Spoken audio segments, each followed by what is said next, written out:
Welcome to the Voice of Reason, Carolina charm with California wit. Whether it's the law, politics, relationships, or recipes for the kitchen, the Voice of Reason is online and in all our hearts. Now, please welcome the Voice of Reason, Mr. Ted Durden. Good evening, and welcome to the Voice of Reason. I'm your host, Ted Durden. Well, we have a lot of ground that we need to cover this evening, so I'm just going to jump right into this primordial soup. A lot of things have been heating up lately politically with Kanye West and what happened with him and Donald Trump in the White House. There's been a big ruckus and furor over the fact that he's talking about the 13th Amendment and how he feels that it should be abolished. And of course, blacks, African Americans are in a big uproar. How dare he said that, because the 13th Amendment abolished slavery. But you have to listen real closely what he talked about and what he was saying during this rambling when he was talking about the 13th Amendment. What he was talking about is building in a trapdoor. And why would you build in a trapdoor if the purpose of the amendment was to end something that was so heinous as slavery? Well, here is a real quick history lesson on the part of the 13th Amendment that he was talking about. In the 13th Amendment, it talks about involuntary servitude as a punishment for crime whereof the party shall have been duly convicted.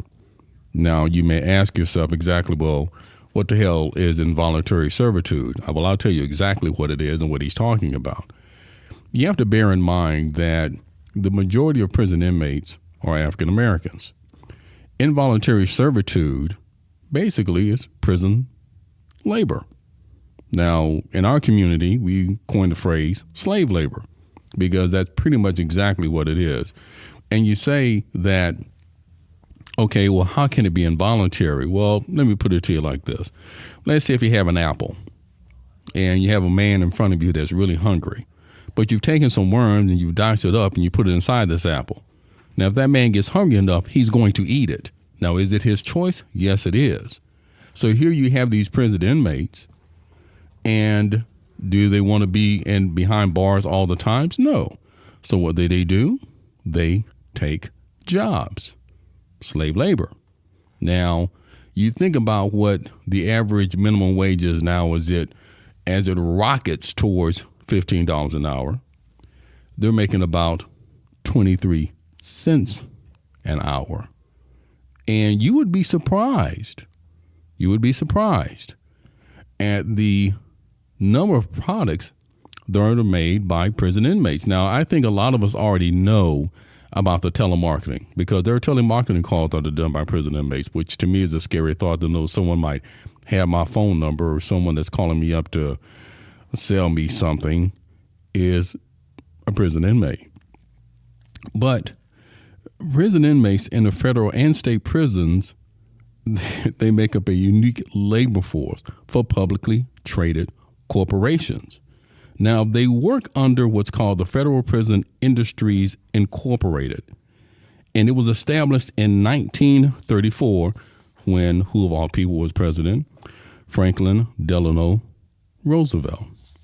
Now, here are some of the things that they make that you may not be aware of. McDonald's employee uniforms, military attire, and battle gear. They also, believe it or not, make the packaging for Starbucks coffee beans. And Starbucks is aware of this, that the company that they use is called Signature Packaging Solutions. They also make Braille books. They also make furniture. You and your family could be dining on a table that was designed and made or built by John Q. Murderer. There's some food for thought. And then here's one thing that will shock all of your senses. Victoria's Secret lingerie. It was during the 90s that South Carolina inmates were hired by the subcontractor Third Generation to sew Victoria's Secret lingerie and leisure wear. It is operated by a garment manufacturing plant inside of the Leith Correctional Facility. And it has produced more than $1.5 million worth of garment. They also make law enforcement training gear. Well, this one seems to be a no-brainer. What are we talking about? Target practice. Human silhouettes used so they can shoot them. They also make duty belts, handcuffs, cases, and prison cell accessories. They also do packaging of Nintendo games. Again, who's a subcontractor? Signature Packaging Solutions. And they also make circuit boards. So this is something that has been going on for decades. And so that's what Kanye West was talking about when he's saying that the 13th Amendment should be abolished. He was really specifically talking about that particular language. So before you get all up in arms about what he said, you often have to delve deeper and look beyond what he was talking about. Now, let me move really quickly onto another political issue because the midterms are coming up. And this is something that has been beneath the radar that no one is thinking about. I mean, you know, the Kavanaugh hearing touched on the nerve for America, for the Republicans as well as for the Democrats. You have the Me Too movement that's been forging ahead, rightfully so, against men that have been in power who exploited women and used them and sexually assaulted them for decades. So there are, I would imagine there's going to be a large number of voters at the polls, I'm venturing to guess. Well, here's what's going on that nobody's really talking about. You might even want to say, well, it might be a dirty little secret. One of the things that a lot of states have been engaging in is voter ID. Because, again, of course, one of the things that came up during Trump's campaign run and even after he became president was there was a lot of voter fraud. You know, there were dead people that were voting. There were illegals that were voting. So there are quite a few states right now, I think the number stands at 34, that require strict voter ID. Now, you might think to yourself, oh, that's no big deal. Well, why is that a problem? I'll tell you why. Transgender. Let's say, for the sake of argument, you are a man and now you're a transgender woman, or you're a woman and you became a man. Well, take a look at your ID. If you're a transgender man who became female, on your driver's license, more than likely, your picture doesn't look the way that you do now currently. And your sex may say male, but your appearance is female. You may not be allowed to vote. There was a gentleman who experienced this firsthand. His name was Oliver, and he was voting in Maryland at one of the primaries.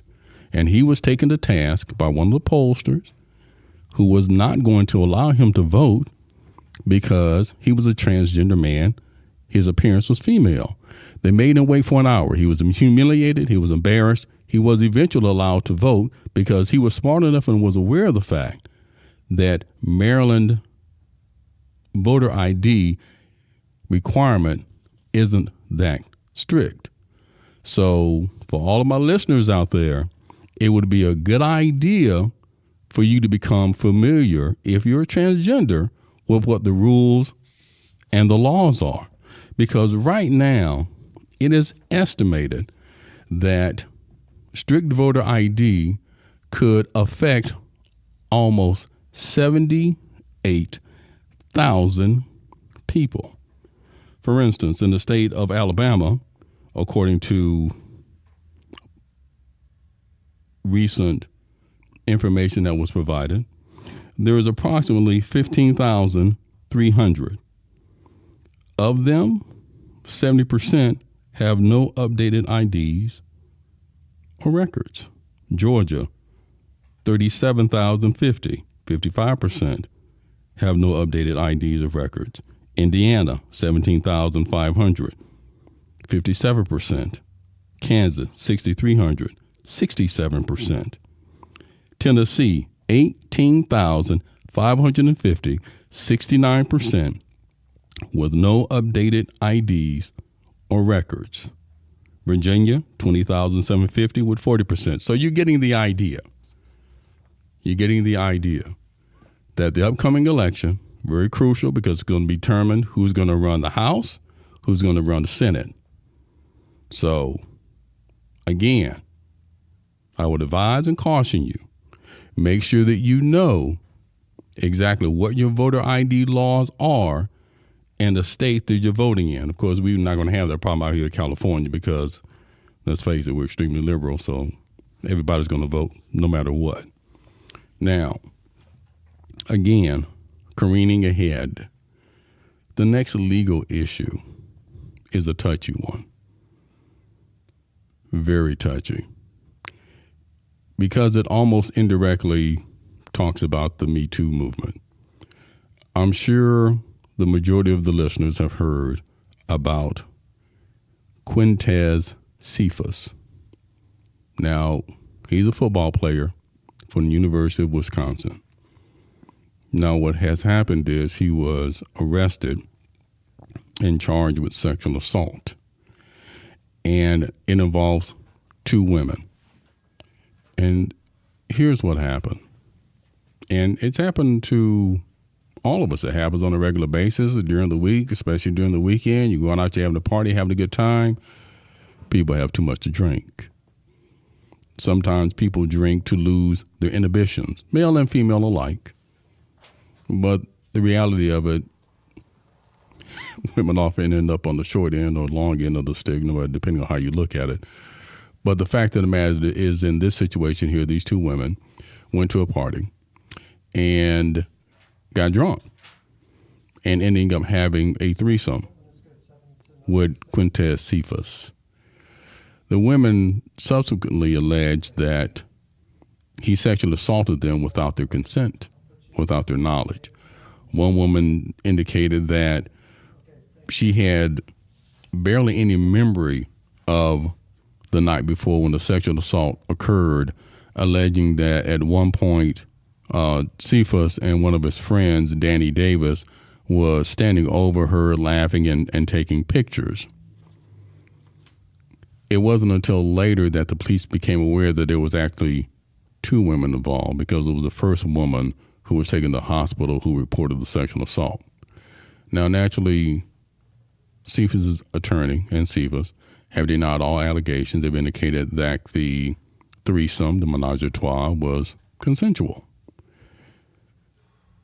Here's my problem. Sexual assault is something that should not be taken lightly. It should be taken very seriously. Any allegation should be fully investigated.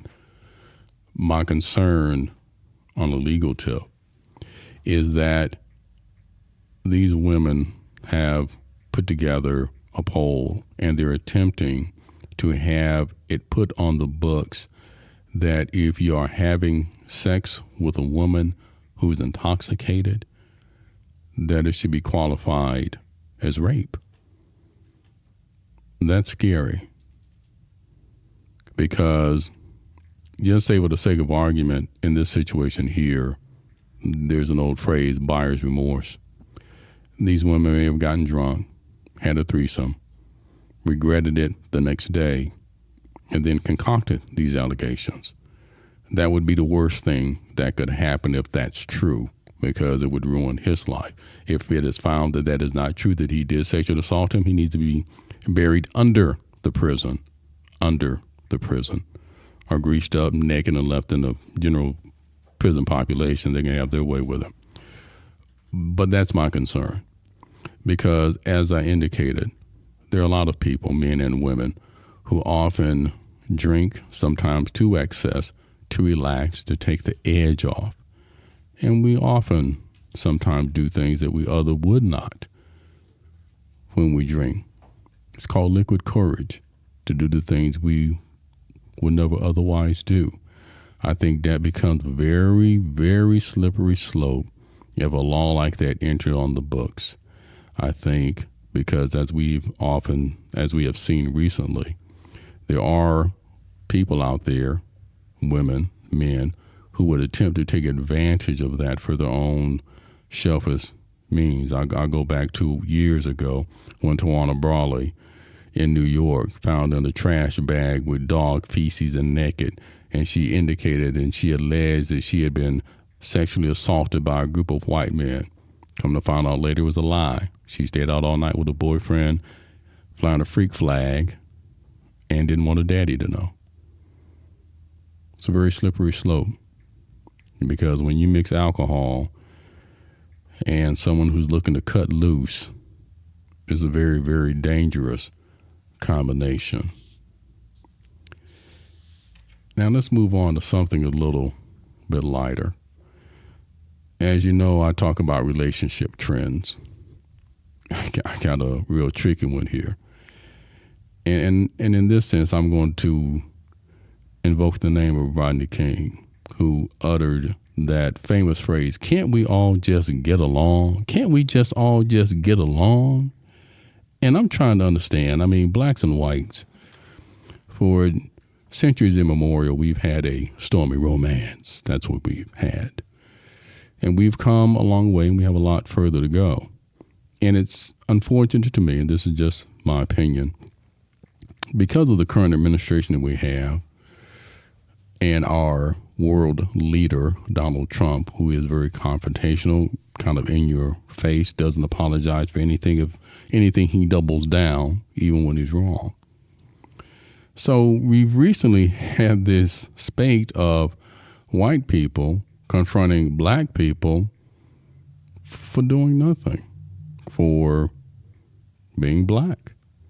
You had the young lady at Yale who called security because there was a black girl eating lunch or sleeping. Then you had the woman in Oakland who called the police. I think she was called Barbecue Patty or something like that, because there were black people barbecuing in the park. And then you had the gentleman, I think his name was Crandall, where this went viral, where he's stopping some students from entering an apartment building that he didn't even live in. And then we had the woman recently, come to find her name was Hillary Thornton, that just went viral, when she is following a black man because he's going into a building, a condo building where he lives. She doesn't live there. She was visiting and kept questioning his residency, asking to see his key fob, followed him to his condo. And he taped and recorded the whole thing. And when she realized what he was doing, she tried to make it seem as if she was just trying to be neighborly. Well, that's all well and good, except she didn't live in the building. Now, the end result of all of these is nothing came of it other than it became viral, and all it did was bring a spotlight on some of the racial tension and animus that still exists. And like I said, I think because of the current administration that we have, they feel comfortable confronting African Americans now because they feel that they can and suffer no consequences.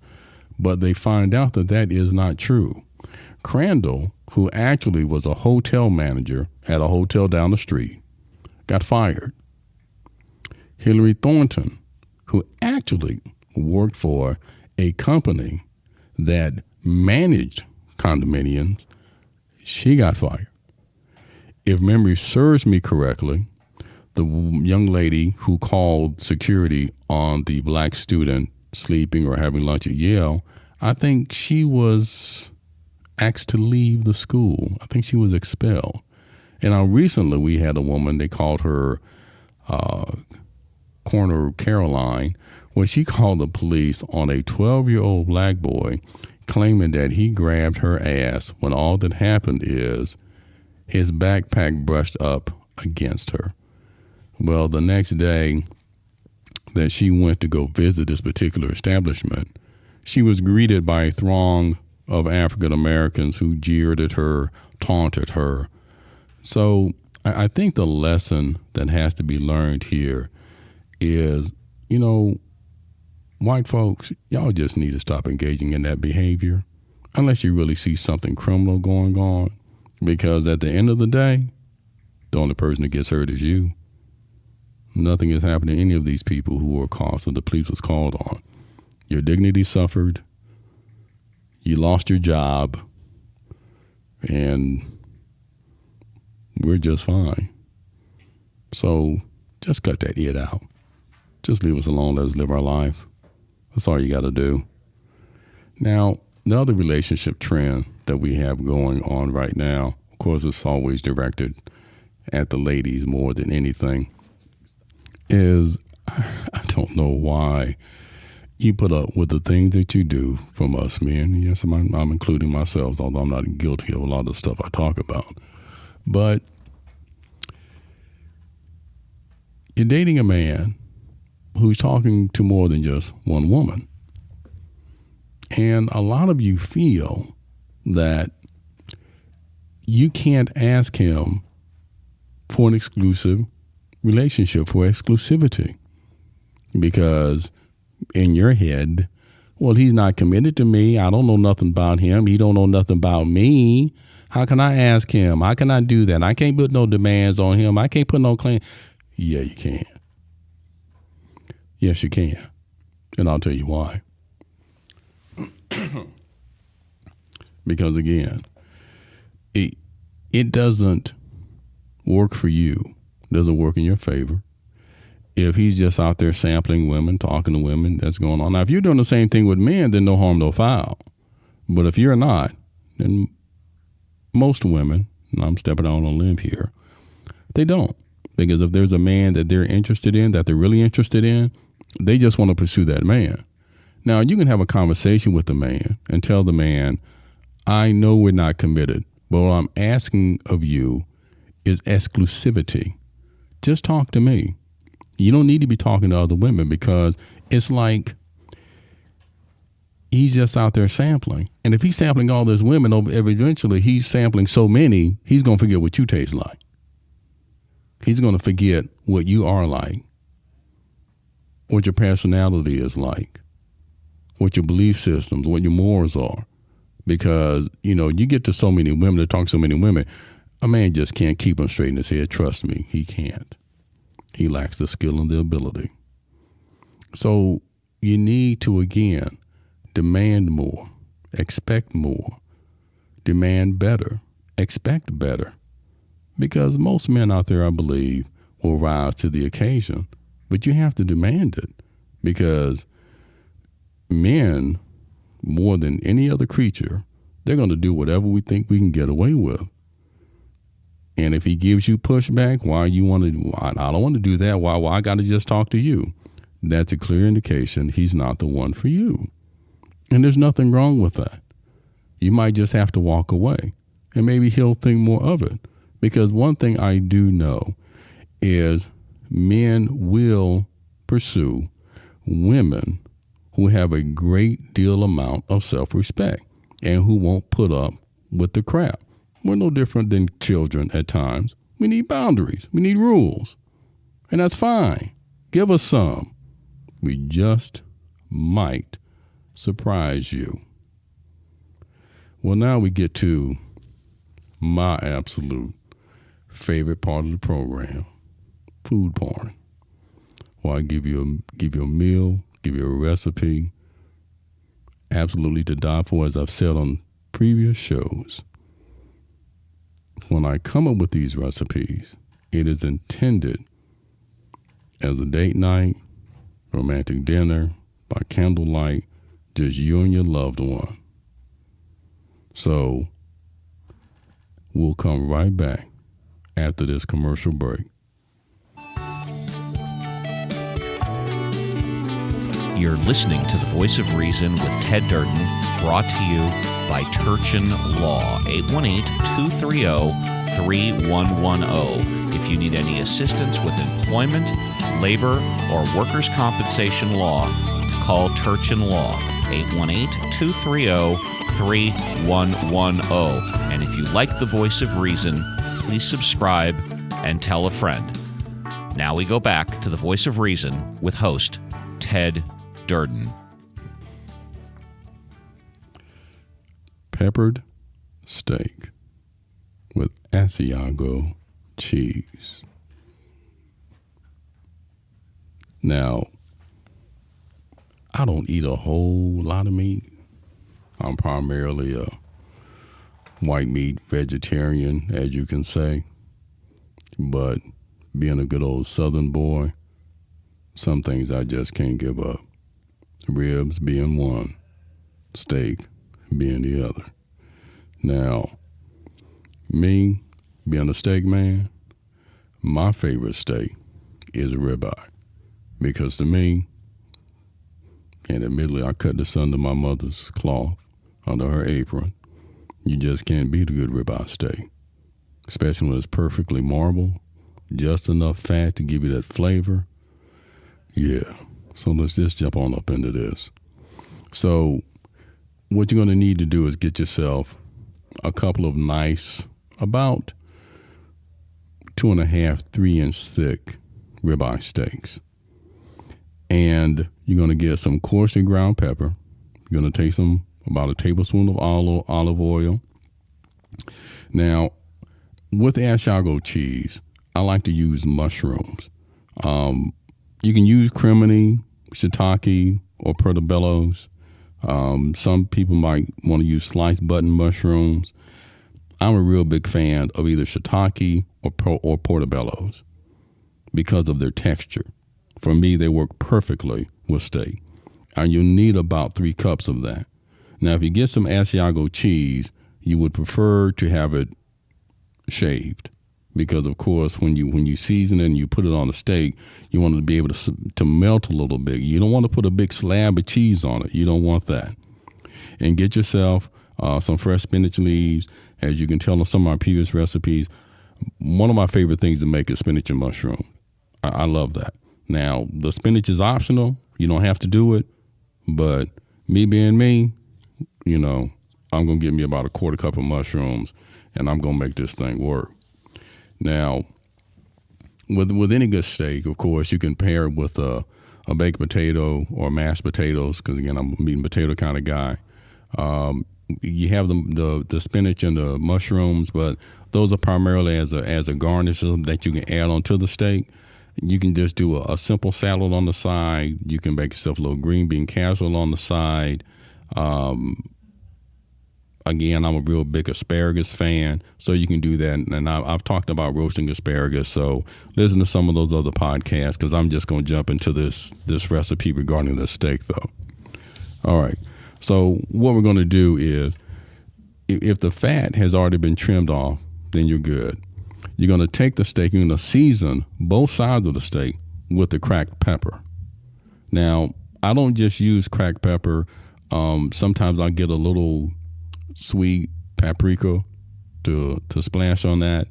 Oftentimes you can use a seasoning salt, not a whole lot. Some grocery stores will carry what's called a butcher's blend, and you can sprinkle some of that on there.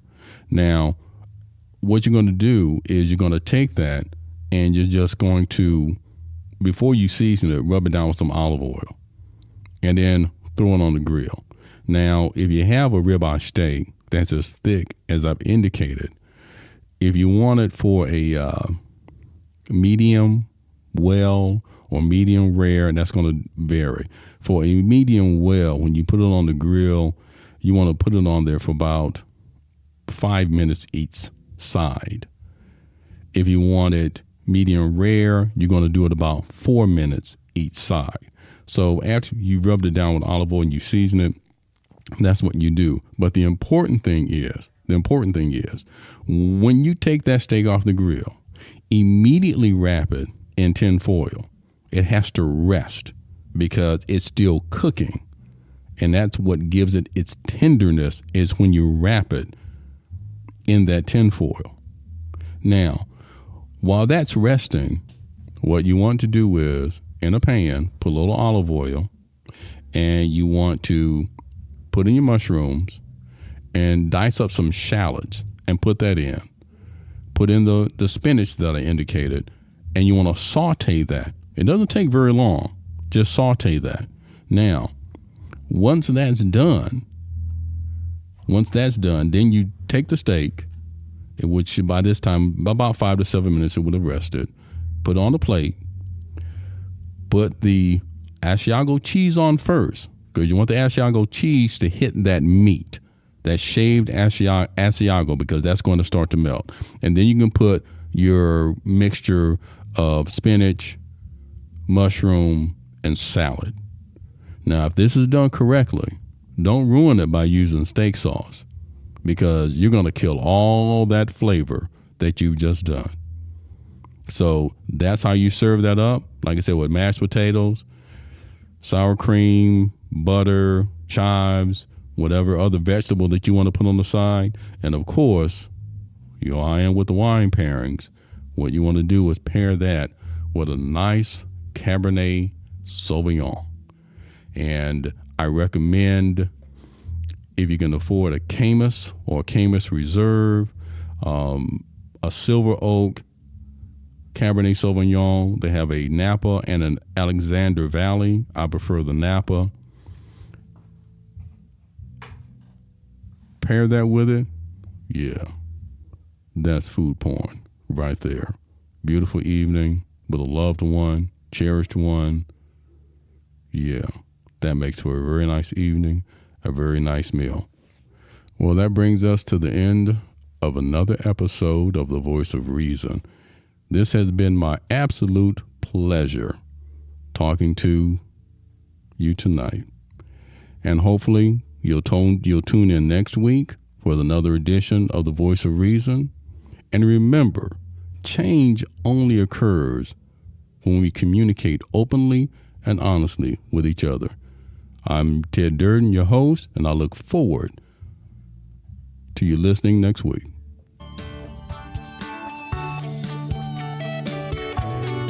You've been listening to The Voice of Reason, hosted by Mr. Ted Durden. The Voice of Reason is produced and directed by Appel & Associates and is part of the WordCompMatters.org podcast channel. All opinions expressed on The Voice of Reason are the sole opinions of Mr. Ted Durden and do not necessarily reflect the opinions of his advertisers or the WordComp Matters channel. For The Voice of Reason, my name is Steve Appel.